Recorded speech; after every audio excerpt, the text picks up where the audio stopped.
Good morning, everyone, and welcome to the second appointment of the Happy Fuse Corona-cation, Communicating Passion at the Time of Coronavirus. Today, our guest is Palma Michel. Good morning, Palma.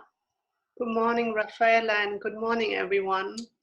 How are you? And tell us about yourself, where you are, and how you're doing.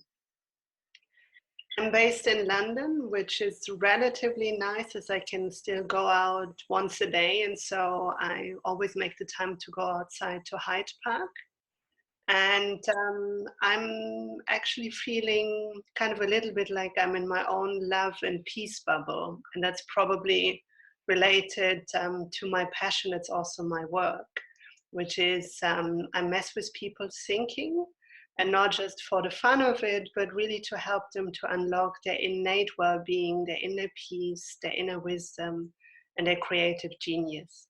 And that also involves meditation practice. And as I've been meditating for so long, I really have found this innate well-being deep inside of me. And I really want everyone else to find it as well, irrespective of whatever situation we're in.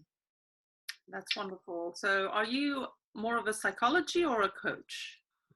I work as a coach. I'm trained as an executive coach and as a mindfulness teacher and a mindfulness-based stress reduction teacher, but I also have been trained in many cutting-edge energy healing techniques.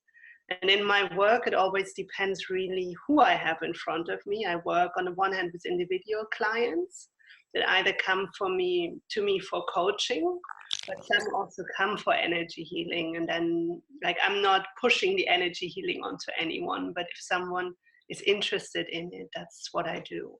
And then I work with corporations where I do leadership seminars and corporate well-being sessions. Oh, that's wonderful. And has your work changed a lot? Has it increased? Has it changed from home? Are you very busy, I imagine?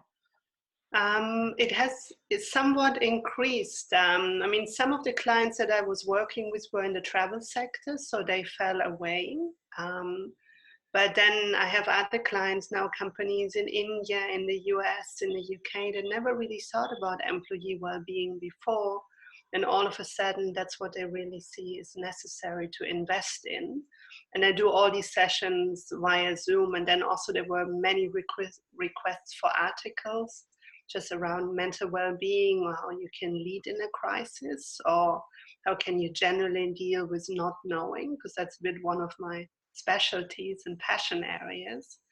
And I'm also finding increased interest from coaching clients, and they're really all over the world as well.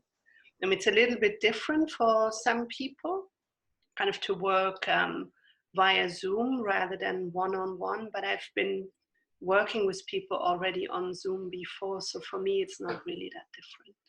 That's wonderful. And do you have some advice? So you specialize in dealing with uncertainty, and this is what most of us are dealing with at the moment. Do you have advice for the happy few or the general audience about little things that we could do to help us get through the day? Yes, like three things. Number one is, like, I know uncertainty feels very scary for most people, but uncertainty is actually not scary. The only thing that's scary about uncertainty is your very own thoughts. Because if you just think about it, uncertainty in the unknown, that's also where every piece of art ever came from, where every piece of new information or insight ever came from. And we humans really largely underestimate how well we can actually cope with things when they happen. So kind of just check yourself and your thoughts about it, the uncertainty, and see if they're really, really true, or if you're just creating imaginary futures. And then the second piece is our mind really has a negativity bias, so it jumps to what's negative in our lives already when everything is good, but even more so right now. So I would highly encourage you to start your day every morning to think about at least 3 or maybe even 5 things that are currently nice in your life.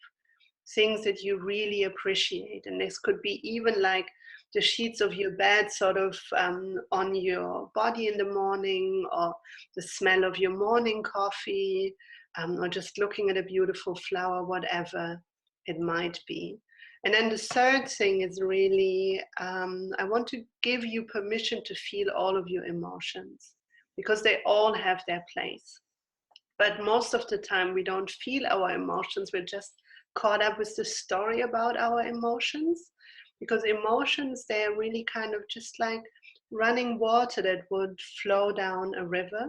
And the emotions would just flow through us if we wouldn't decide, I don't want this shouldn't be there. If we wouldn't analyze it, then it could just flow through us. But the moment we decide we don't want it, or try to push it away or overanalyze it, this kind of running water becomes like an ice block. And all of a sudden it feels so huge and insurmountable. But no matter what emotion you're experiencing, all it is, it's kind of just an indication of the quality of your thoughts. And the more often you can see that and just allow everything to be, the easier your life will be, and you will get right back to clarity, inner peace, and well-being. That's fantastic. Thank you so much for your words and your time. It was lovely speaking with you, Raffaella. And I wish you all the best. We'll see you very soon. All a lovely day. See you soon. Take care.